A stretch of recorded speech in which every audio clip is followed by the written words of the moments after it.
যদি আপনাদের এরকম প্যানেল বোর্ডে কোনো সার্কিট ব্রেকারে বা কোনো লাইনে ফল্ট থাকে তাহলে ব্রেকারটি ট্রিপ করে এখানে প্রথমে একটি ব্রেকার আপনাদের দেখাচ্ছিল।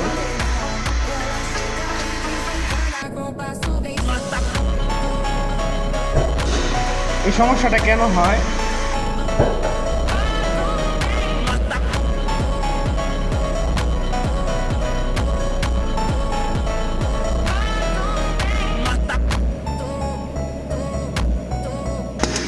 এই সমস্যাটা কেন হচ্ছে চলুন এটা আপনাদের আসতে দেখাবো।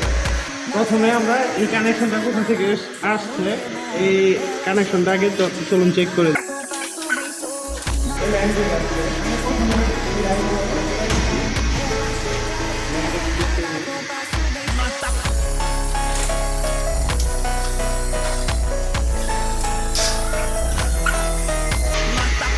এখানে একটু ভালো করে দেখা, এখানে বন্ধুরা দেখতে পাচ্ছেন নিউট্রালের পয়েন্টটি আমাদের শেডের সাথে লেগে আছে, এর জন্য ব্রেকারটি ট্রিপ করছে। আমরা এটা প্রথমে ঠিক করি,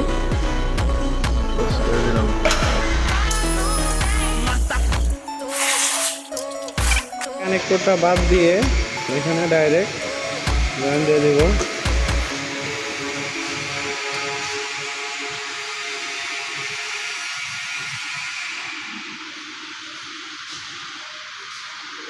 অফ করো, অফ।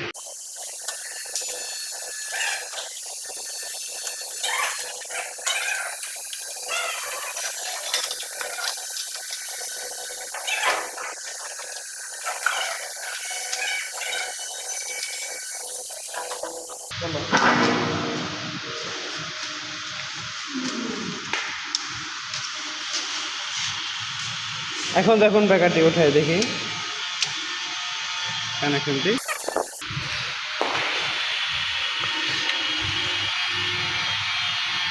এরকম নিত্য নতুন ভিডিও পেতে চাইলে আমার চ্যানেলটি ফলো করুন, সাবস্ক্রাইব করুন, লাইক করুন, শেয়ার করুন। ধন্যবাদ।